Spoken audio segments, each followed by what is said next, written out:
بسم اللہ الرحمن الرحیم۔ السلام علیکم۔ سورہ فیل کا واقعہ۔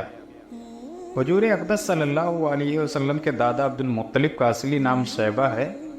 یہ بڑے ہی نیک نفس اور عابد و جاہد تھے۔ غار حرا میں کھانا پانی ساتھ لے کر جاتے اور کئی دنوں تک لگاتار خدا کی عبادت میں مصروف رہتے۔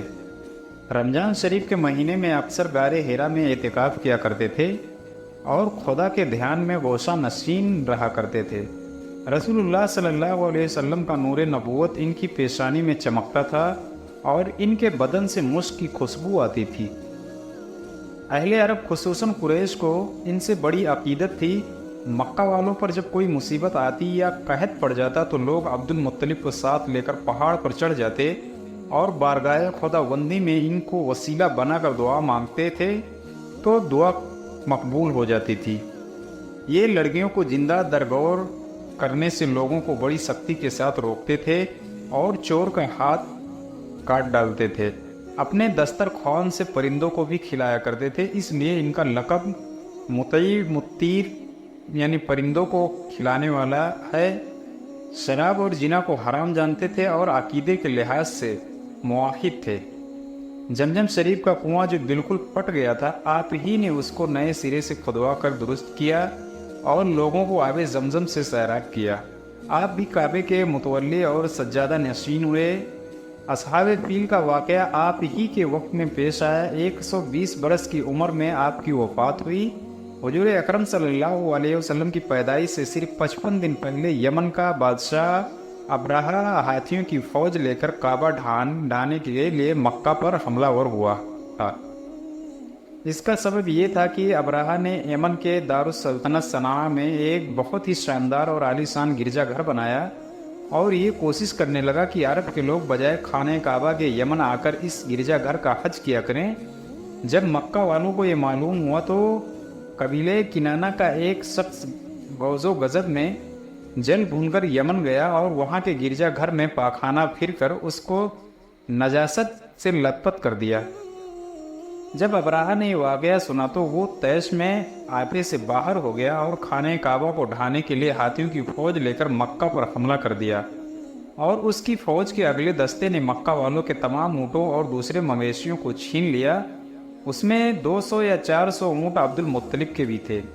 عبد المطلب کو اس واقعے سے بڑا رنج پہنچا، چنانچہ آپ اس معاملے میں گفتگو کرنے کے لیے اس کے لشکر میں تشریف لے گئے۔ جب ابرہہ کو معلوم ہوا کہ قریش کا سردار اس سے ملاقات کرنے کے لیے آیا ہے تو اس نے آپ کو اپنے خیمے میں بلا لیا، اور جب عبد المطلب کو دیکھا کہ ایک بلند قامت روبدار اور نہایت ہی حسین و جمیل آدمی ہے جن کی پیشانی پر نور نبوت کا جاف و جلال چمک رہا ہے، تو صورت دیکھتے ہی ابرہہ مرعوب ہو گیا اور بے اختیار تخت شاہی سے اتر کر آپ کی تعظیم و تکریم کے لیے کھڑا ہو گیا اور اپنے برابر بٹھا کر دریافت کیا کہ کہیے سردار قریش، یہاں آپ کی تشریف آوری کا کیا مقصد ہے؟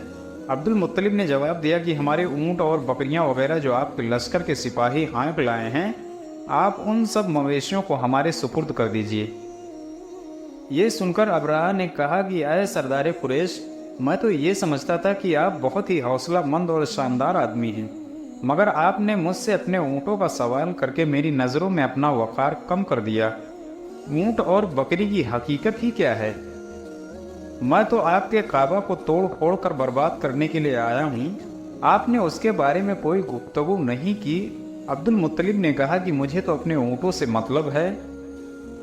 کعبہ میرا گھر نہیں بلکہ وہ خدا کا گھر ہے، وہ خود اپنے گھر کو بچا لے گا، مجھے کعبے کی ذرا بھی فکر نہیں۔ یہ سن کر ابرہہ اپنے فرعونی لہجے میں کہنے لگا کہ اے سردار مکہ، سن لیجئے، میں کعبے کو ڈھا کر اس کی اینٹ سے اینٹ بجا دوں گا اور روئے زمین سے اس کا نام و نشان مٹا دوں گا، کیونکہ مکہ والوں نے میرے گرجا گھر کی بڑی بے حرمتی کی ہے، اس لیے میں اس کا انتقام لینے کے لیے کعبے کو مسمار کر دینا ضروری سمجھتا ہوں۔ عبد المطلب نے فرمایا کہ پھر آپ جانیں اور خدا جانے میں آپ سے سفارش کرنے والا کون؟ اس گفتگو کے بعد ابرہہ نے تمام جانوروں کو واپس کر دینے کا حکم دے دیا اور عبد المطلب تمام اونٹوں اور بکریوں کو ساتھ لے کر اپنے گھر چلے آئے اور مکہ والوں سے فرمایا کہ تم لوگ اپنے اپنے مال اور مویشیوں کو لے کر مکہ سے باہر نکل جاؤ اور پہاڑوں کی چوٹیوں پر چڑھ کر اور دروں میں چھپ کر پناہ لو۔ مکہ والوں سے یہ کہہ کر پھر خود اپنے خاندان کے چند آدمیوں کو ساتھ لے کر خانہ کعبہ میں گئے اور دروازے کا حلقہ پکڑ کر انتہائی بے قراری اور گریہ و زاری کے ساتھ دربار باری میں اس طرح دعا مانگنے لگے کہ اے اللہ، بے شک ہر شخص اپنے گھر کی حفاظت کرتا ہے، لہٰذا تو بھی اپنے گھر کی حفاظت فرما اور صلیب والوں اور صلیب کے پجاریوں یعنی عیسائیوں کے مقابلے میں اپنے اطاعت شیاروں کی مدد فرما۔ عبد المطلب نے یہ دعا مانگی اور اپنے خاندان والوں کو ساتھ لے کر پہاڑ کی چوٹی پر چڑھ گئے اور خدا کی قدرت کا جلوہ دیکھنے لگے۔ ابراہہ جب صبح کو کعبہ ڈھانے کے لیے اپنے لشکر جرار اور ہاتھیوں کا قطار کے ساتھ آگے بڑھا اور مقام مقمص میں پہنچا تو خود اس کا ہاتھی، جس کا نام محمود تھا، ایک دم بیٹھ گیا۔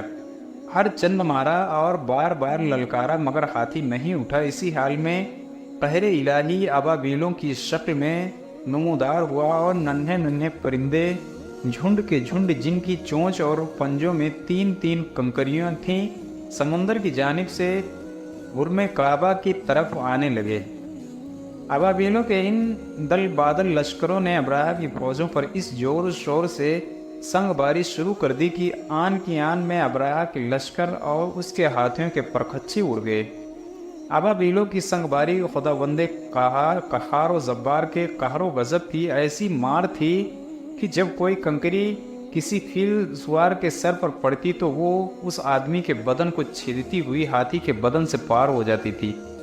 ابراہہ کی فوج کا ایک آدمی بھی زندہ نہیں بچا اور سب کے سب ابراہہ اور اس کے ساتھیوں سمیت ہاتھیوں سمیت اسی طرح ہلاک و برباد ہو گئے کہ ان کے جسموں کی بوٹیاں ٹکڑے ٹکڑے ہو کر زمین پر بکھر گئیں۔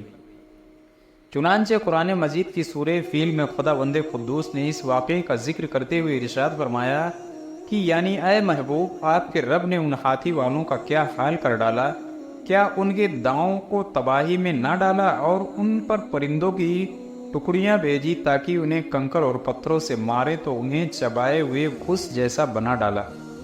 جب ابراہہ اور اس کے لشکروں کا یہ انجام ہوا تو عبد المطلب پہاڑ سے نیچے اترے اور خدا کا شکر ادا کیا۔ ان کی اس کرامت کا دور دور تک چرچا ہو گیا اور تمام اہل عرب ان کو ایک خدا رسیدہ بزرگ کی حیثیت سے قابل احترام سمجھنے لگے۔ خدا حافظ۔ وآخر دعوانا الحمد للہ رب العالمین۔